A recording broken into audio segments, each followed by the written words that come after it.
Renault heads into the new season ready to consolidate its place as best of the rest, to own the gap between the top teams and midfield.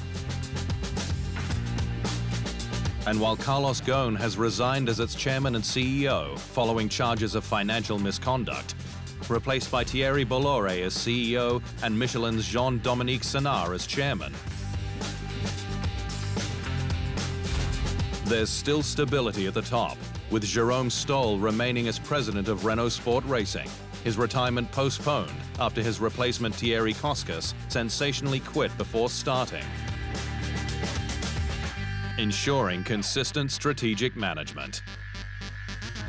When the decision was taken by Renault to re-enter as a team in the Formula One, we had two objectives, main objectives. First is to support the development of the awareness of the brand worldwide.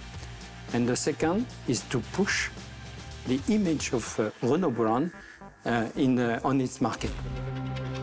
For team boss Cyril Abiteboul, 2019 is about managing expectations. For a team desperate to return to glory before its time, and a driver used to winning races in Daniel Ricciardo, who joins the French marque after 10 years with the Red Bull brand. Daniel was one of the most charismatic drivers in the paddock, and we don't want to see frustration or disappointment in his eyes for the next 2 years. So I think we all feel more motivation, but also a bit more pressure. The pressure will also be on Ricciardo, who has to snatch the upper hand in his fight with the Hulk, Nico Hülkenberg. And while the German is yet to stand on the podium in 156 races, his best result fourth, Ricciardo knows Hülkenberg is underrated. The German defeated Carlos Sainz last year 13-8 in qualifying, 7-4 in the races when they could be compared, and scored 16 more points, or 69-53, which makes him dangerous. Especially when Ricciardo is coming in cold and not used to the subtle nuances of the Renault.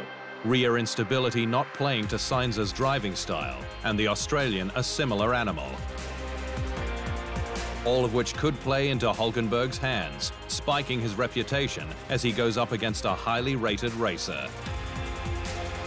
Obviously, I've been with the team now since more than a year, and since race one and since day one, we've been working together and given them the feedback of what we need, what the weak areas are. That's obviously the more important subject, because that's the things we need to tackle and improve. It's going to be a fascinating contest to watch from the outset.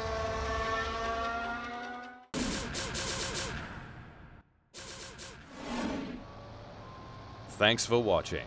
To stay up to speed on all things Formula One, make sure you hit the subscribe button.